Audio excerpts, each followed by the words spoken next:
Still in the same vein as South Africa, I want to show a video because a few weeks ago we showed a video of Reverend Kenneth Mishwe, your father, my father-in-law, but the president of the African Christian Democratic Party in Parliament, calling out the ANC for taking Israel to the ICJ. And we showed that video.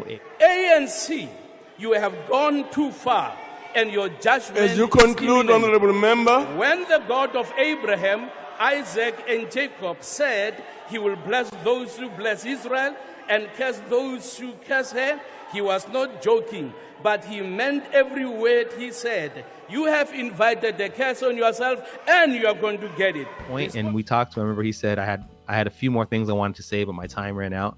And so people were sharing that, and we appreciated that, but we want to also continue to highlight that he is not a lone voice. He might be a minority voice in Parliament, kind of, but he's not a lone voice in South Africa. Like what the things that he said, that echoes more of the calls of the people in South Africa. As a matter of fact, and Olga, you pointed this out, after the ANC took Israel to the International Court of Justice, there was a whole event of, I don't know how many thousands and thousands of South Africans who came together just to repent for the ANC doing that. Say, God, we're sorry, please see us. So we want to continue to show people that this is what we see coming from the ANC, unfortunately, has a lot to do with money.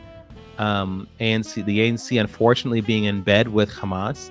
The ANC, unfortunately, getting the foreign dollars to say and do things when they want to say and do them. And what we saw from Rev is more reflective of the country. And so we want to show you another clip of another party leader. The Patriotic Alliance is the name of the party. And the president of that party's name is Gayton McKenzie. He is on a panel with someone else from another party called the Democratic Alliance, who claim to be friends of Israel. But in this particular clip, the representative of the Democratic Alliance was accusing Israel of committing genocide. The fact that it's not just a representative of the Democratic Alliance, it's the president of the Democratic Alliance, like the leader of the Democratic Alliance. And why is that important? It's important because if South Africa is going to turn around with regards to leadership and its approach to Israel. And after the clip, let's talk a little bit for those that may not have been following us for a long time as to why is it so important to spotlight the relationship between Israel and South Africa and South Africans and Israel and the Jewish people, because that's very important. It takes integrity. It takes courage, right? The Democratic Alliance, without going into too much of the history there, has for the longest of time said that it supports Israel, has said that it supports the Jewish people.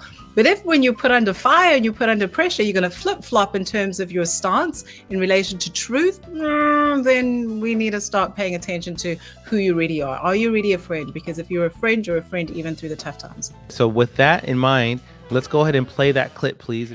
John Steenhuisen, is what's happening in Gaza a genocide? Well, I don't think that's up for any of us to be around this table to decide. And I've said very clearly from the beginning that we must respect the processes of the ICJ. We must respect the outcome of it, because that is now part of international law.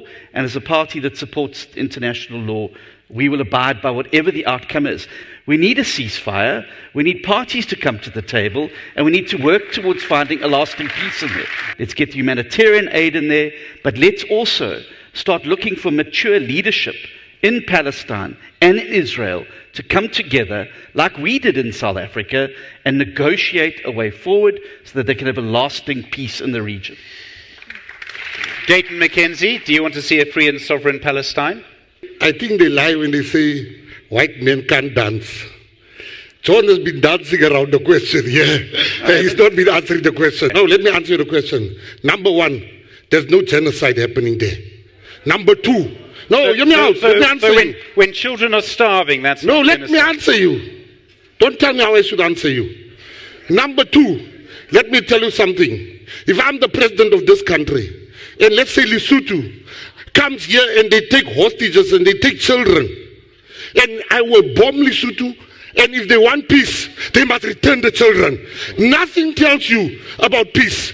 And if I become president, I will stop that case of the ICJ, simply because the Honorable Minister pursues Israel. Yesterday, 22 people are shot here in Mitchell's Plain, more than more than in Ramallah, in Palestine. They are wearing scarves of Palestine, while our people die here more than Palestine. Today they say we must be enemy. Jewish people are the enemy. I grew up poor. It was a Jewish woman in Operation Hunger that was giving us food. It was the Jewish people that went to Mandela to jail. So nobody will tell me Hamas is a terrorist organization that should be destroyed totally.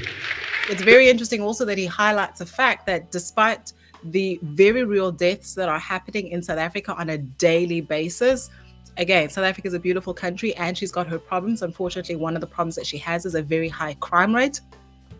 Despite that, you don't see African National Congress leaders in the streets marching and saying we want to save our people. Never mind the fact that they are the cause of why we've got such a high crime rate, because there's lawlessness in South Africa. They haven't been able to take authority and really deal with the issue there. You don't see them doing that, but for some reason they care about life, and life that's supposedly being under attack in a genocide happening many thousands of kilometers away. Never mind the fact that there's a real genocide in several places happening on the African continent, and they've said nothing about it. It's absolute hypocrisy. It's a deflection of their responsibilities. And like you said a few moments ago, they really are just being paid to be a mouthpiece for Hamas.